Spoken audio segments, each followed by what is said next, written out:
ओम नमो भगवते वासुदेवाय नमः। ओम श्री गणेशाय नमः। प्रिय भक्तजनों, आज मैं आप सभी के समक्ष आषाढ़ मास की संकष्टी चतुर्थी की कथा प्रस्तुत कर रही हूँ।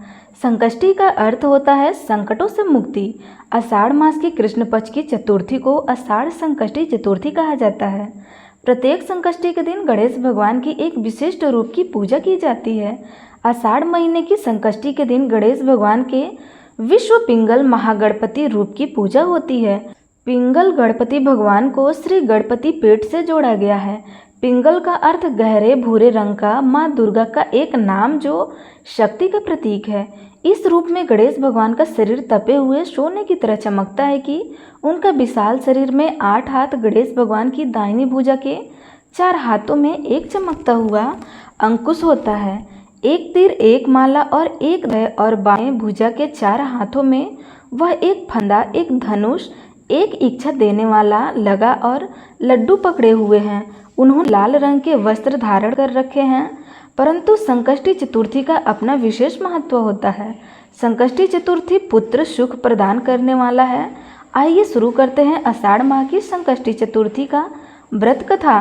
प्रेम से बोलिए गणेश भगवान की जय। प्राचीन समय में द्वापर युग में महिष्मती नगरी में महज एक नामक राजा राज्य करता था। वह बड़ा ही पुण्य प्रताप प्रजा का पालन अपनी संतान की तरह करता था, परंतु निसंतान होने के कारण उसे राजमहल का वैभव अच्छा नहीं लगता था। वेदों में निसंतान का जीवन व्यर्थ माना गया है। यदि संतान की व्यक्ति अपने पितरों को जल देता है तो उसके पितृगण उस जल को गर्म जल के रूप में ग्रहण करते हैं। इसी विचार मन में राजा का बहुत सा समय व्यतीत हो गया। उन्होंने पुत्र प्राप्ति के लिए बहुत से दान यज्ञ आदि कार्य किए, फिर भी राजा को पुत्र प्राप्ति नहीं हुई। जवानी और बुढ़ापा आ गया, परंतु वंश वृद्धि नहीं हुई। उसके बाद राजा ने विद्वान ब्राह्मणों को और प्रजनन से विचार विमर्श किया। राजा ने कहा कि ब्राह्मणों तथा वहां उपस्थित सभी प्रदेशवासियों, मैंने अपने जीवन में किंचित भी पाप कर्म नहीं किया। मैंने कभी सोचा नहीं था कि अलार्म संचित नहीं किया होगा।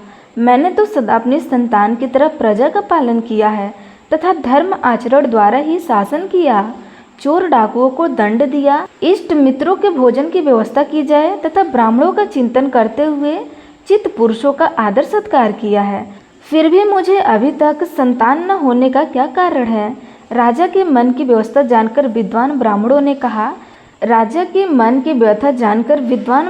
ने कहा, हे महाराज, हम सभी कुछ ऐसा प्रयत्न करेंगे, इससे आपके वंश में वृद्धि होगी। इस प्रकार कह करके सभी लोग सोचने लगे। सारी प्रजा राजा के मनोरथ की सिद्धि के लिए ब्राह्मणों के साथ वन में चली गई। वन में उन्हें एक श्रेष्ठ मुनि के दर्शन हुए। वह मुनिराज निराहार रहकर तपस्या में लीन थे। ब्रह्मा जी के समान व्यवहार, लिखित चित्त, हिरोचित, गीत तथा सनातन पुरुष थे।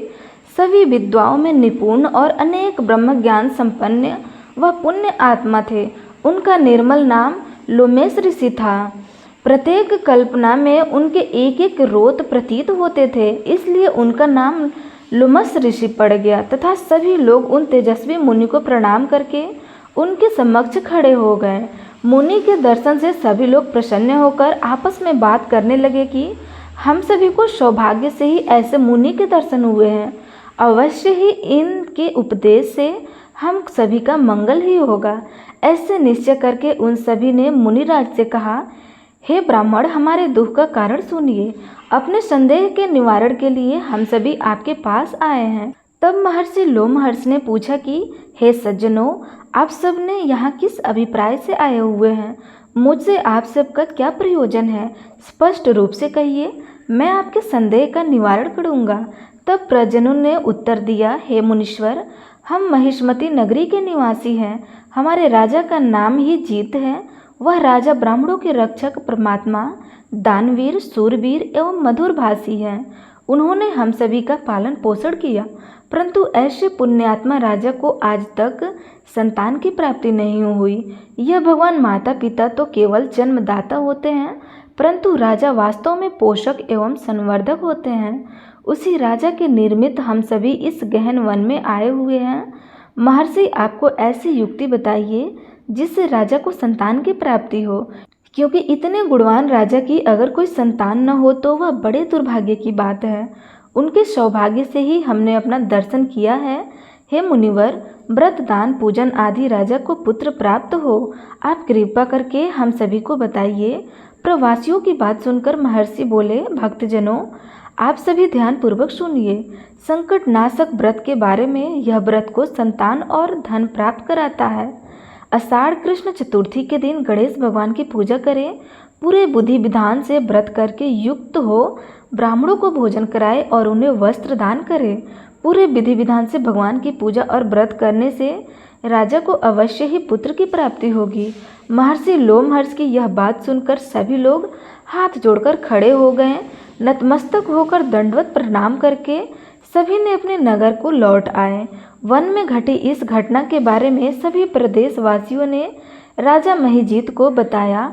प्रवासियों की बात सुनकर राजा बहुत प्रसन्न हुए और उन्होंने श्रद्धापूर्वक विधि विधान से आषाढ़ संकष्टी चतुर्थी का व्रत किया और गणेश भगवान की कृपा से रानी शुद्ध छीड़ा को सुंदर और सुलक्षण पुत्र की प्राप्ति हुई। कृष्ण भगवान कहते हैं, इसलिए राजन, इस व्रत का ऐसा ही प्रभाव जो मनुष्य आषाढ़ संकष्टी चतुर्थी के व्रत को श्रद्धा पूर्वक करे वह सभी संसारिक सुखों के अधिकारी होंगे। गणेश भगवान की जय।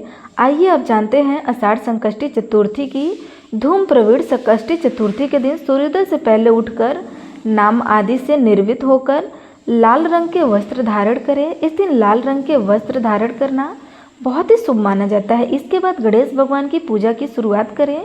पूजा करते हुए अपना मुंह पूर्व या उत्तर दिशा की ओर रखना चाहिए।